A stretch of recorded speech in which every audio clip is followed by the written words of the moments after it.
जितना तारीफ हुई है उतना है नहीं है। जितना देखिए हम सही बताते हैं, जहाँ स्कूल में पढ़ाते हैं वहाँ भी बोलते हैं कि हम आप ही लोग स्टूडेंट, और ये बातें दिल से, कोई बनावटी नहीं है, क्योंकि मुझे अभी भी बहुत कुछ सीखना है।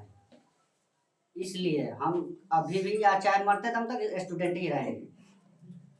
और अपनी बात शुरू करने से पहले 4 लाइन सुनाते हैं, उसके बाद आप खुद समझ जाइएगा कि मेरा रोटेशन कहाँ है, मेरा डायरेक्शन कहाँ है। ये मेरे दोस्त हैं राम सिंह से राम सिंह। तो ये बोलते रहेंगे बीच बीच में, 4 लाइन बोलते हैं, आप लोगों को समझ में आ जाएगा कि मेरा डायरेक्शन इधर जाएगा दिशा। हाँ, और बार बार बोलते हैं कि स्टूडेंट्स में डिसिप्लिन का होना बहुत जरूरी है। हर बार जब भी आते हैं कोचिंग में तो बोलते हैं कि discipline is backbone of a student. अनुशासन छात्र का ऋण है, ठीक ना? अगर ऋण गए तो काम खत्म, खड़ा नहीं हो पाएगा, ऋण पे चल नहीं पाओगे कभी जीवन में, ना कभी सफल बन पाओगे। तो 4 लाइन, कि रावी की रवानी बदलेगी, सतलज का मुहाना बदलेगा। रावी की रवानी बदलेगी, सतलज का मुहाना बदलेगा। सतलज नदी और रावी नदी दोनों नदी है कि नहीं? रावी की रवानी बदलेगी, सतलज का मुहाना बदलेगा। गर्जोश में रहे शौक तेरा, तस्वीर का जामा बदलेगा। गर्जोश में रहे शौक तुम्हारा, तस्वीर का जामा बदलेगा। बेजार ना हो ये सारा फसाना बदलेगा। तुम बदलो, कुछ हम बदलें, तब ये जमाना बदलेगा। तो आपको भी बदलना है और हम लोगों को भी बदलना है। सीखना सिखाना है जीवन, और कुछ नहीं है। जैसा कि आप लोगों के सामने हम अपना बता देते हैं, अपना पास्ट। जब मैट्रिक क्लास में तो मेरा सेकंड डिवीजन है, कोई मायने नहीं रखता है रिजल्ट, टैलेंट सबसे मायने रखता है। अंदर की आग ज्वालामुखी होनी चाहिए, अंदर ज्वालामुखी फटना चाहिए, क्रांतिकारी विचारधाराएं होनी चाहिए। बहुत सारे लोगों को देखते हैं रील्स में, देख के हवाबाजी करने लगते हैं। और देखिए मैं बहुत टेढ़ा बोलता हूँ, अगर पर्सनली आप हमसे बात करेंगे तो बहुत टेढ़ा बोलते हैं, बहुत ज्यादा। ये शंकर सर जानते हैं हमको, बहुत टेढ़ा, क्योंकि मेरा विचारधारा क्रांतिकारी है। तुम्हें बुरा लगे तो बाइकआउट कर लो। कोई आके हमसे बोल रहा था कि ये कर देंगे, वो कर देंगे, उखाड़ देंगे, फाड़ देंगे, कल मुंह बंद कर, कलम चला। जितना मुंह चला रहा है उतना कलम चला, बढ़िया हो जाएगा, बेस्ट हो जाएगा। तुम 8x8 के कमरा में भी रह के पूरा दुनिया बता सकते हो कि मैं हूँ, बता सकते हो कि मेरा अस्तित्व है इस दुनिया में। नहीं तो कुछ नहीं होगा। तुम्हारा अगर विचारधारा अगर सही नहीं रहा तो कुछ नहीं, तुम दुनिया पूरा घूम के कोई नहीं जानेगा। अगर विचारधारा है तुम्हारी एकदम बेस्ट है, क्रांतिकारी है, अलग तरह की है, तो समझो अगर तुम 8x8 के कमरे में भी रहोगे तो पूरा दुनिया जानेगी तुम्हें। ऐसा होना चाहिए। और कहीं हम सीखते नहीं है, बस यही लोग सिखाते हमें, शुरू से अभी तक सीखते आए हैं। इन लोगों से जैसे बोले हैं सर कि राइटर हैं, तो उतना प्रोफेशनल राइटर भी नहीं है। 15-20 साल से तो हम ही सिखाते हैं। हाँ, इनसे भी सीखते हैं, हमारे जूनियर हैं फिर भी सिखाते हैं हमको। तो लेखन शैली मेरा आया है, इन्हीं लोगों से सीखते रहते हैं। कुछ कविता हम आपको सुनाएंगे, टेंशन ना लीजिए। अपनी कविता, मेरा कविता भी वही है, मरा हुआ नहीं होता है कविता, वही क्रांतिकारी विचारधारा वाला कविता। बहुत सारे बातें हैं, जैसे कुछ क्वेश्चन आप लोगों से करते हैं, ये सोच के ऊपर क्वेश्चन है और आप सबसे आंसर चाहेंगे, लड़का और लड़की दोनों से। क्वेश्चन इस तरह है कि एक घर में 10-12 साल का बच्चा था, ठीक, वो खेल रहा था, अपने खेल में एकदम बिजी था। लेकिन जैसे ही उसके सामने 2 सेब रखा हुआ था, 2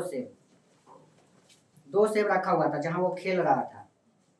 तो उसके जैसे ही पापा आए, दरवाजा खुला, देखा कि पापा हैं, आ रहे हैं, तो दोनों सेब को थोड़ा थोड़ा खा लिया, तो आप बताएं कि वो क्यों खा लिया? जल्दी से उठाया, सिर्फ दोनों को थोड़ा थोड़ा खा लिया, फिर रख दिया,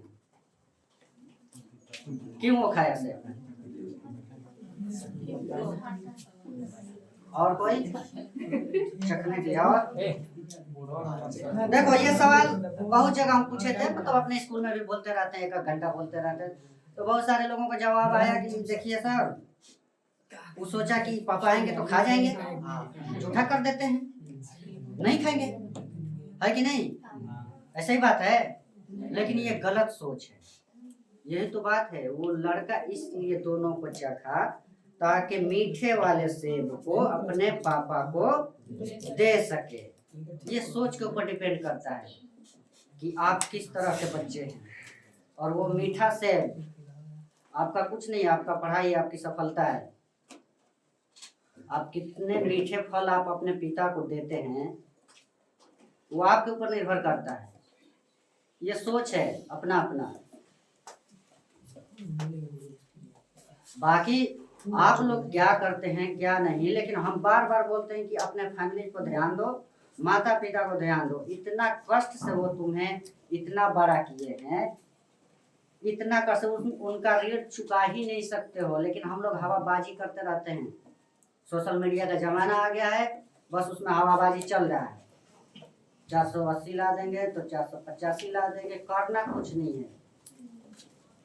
और हम यही बोलना चाहेंगे आप लोगों से, अपने आप पर सोचना चालू करो। दुनिया क्या कर रही है, तुम्हारे अगल बगल क्या कर रहे हैं, छोड़ो, इग्नोर करो, अपने बारे में सोचो। लेकिन यहाँ पर क्या होता है, चाहे लड़का हो चाहे लड़की हो, उसका चुगली उसका चुगली, वो क्या कर रहा है वो क्या कर रही है, बस ऐसे कुछ नहीं होगा। सोच बदलना पड़ेगा। अपने बारे में सोचो कि मेरा कहाँ कमी है, मुझे किस चीज पर काम करना चाहिए, ये होना चाहिए। और अपने विचार को लेके एकदम स्ट्रेट रहो, एकदम कॉन्फिडेंस। एक होता है ओवर कॉन्फिडेंस, तो स्टूडेंट को चाहिए कि कॉन्फिडेंस में रहे। ओवर कॉन्फिडेंस ज्यादा घातक हो सकता है। तो हम आप लोगों को, और हर चीज बनो, स्वाभिमान जाने मत देना कभी, स्वाभिमानी बनो। ये नहीं बता रहे कि घमंडी बनो, स्वाभिमान बिल्कुल ना जाए। जैसे आप लोगों के एकदम नजदीक में मैट्रिक का एग्जाम होने वाला है, अगर आपका नंबर किसी से कम है तो समझ लेना क्या होगा, तुम्हारे बैच में किसी का तुमसे ज्यादा आ गया, तुम नजर मिला पाओगे? मिला पाओगे तुम लोग? क्योंकि तुम्हारे विचारधारा ही नहीं है। मरे हुए लोगों की तरह रहना है, रील्स देखना है, बस उतना में ही दुनिया है। अभी बहुत छोटी दुनिया है, स्टार्टिंग पॉइंट है। ऐसा नहीं है कि मतलब फेल हो जाओ तो दिक्कत हो जाए, प्रॉब्लम हो, वही एटीट्यूड होना चाहिए। एक बार असफल हो जाओ तो ये नहीं है कि वहीं पर खत्म हो जाओ। दिल में आग होनी चाहिए। ज्यादा टाइम नहीं है, आज फ्राइडे का दिन है, तो इसलिए हम लास्ट अपना कविता जो रिसेंटली लिखे हैं आप लोगों को सुना देते हैं। अगर टाइम होता तो बहुत सारी बातें सुनाते। हिंदी की कविता है मैं योद्धा हूँ, इसका शीर्षक है मैं योद्धा हूँ। विघ्नों को गले लगाता हूँ, तनिक भी नहीं घबराता हूँ। विघ्नों को गले लगाता हूँ, तनिक नहीं घबराता हूँ। मुझे चाहिए बस संघर्ष अपना, मैं भी कभी नहीं मांगता हूँ। जब अंत समय मेरा आएगा, काल भी आश्चर्यचकित हो जाएगा। न मृत्यु का है भय, न माथे पर कोई बल, कैसे अडिग अटल खड़ा है देखो ये परबल। मैं काल से भी यही कहता हूँ, मैं योद्धा हूँ, मैं योद्धा हूँ। यदि चाहिए तुम्हें प्राण मेरा, करना होगा युद्ध स्वीकार मेरा।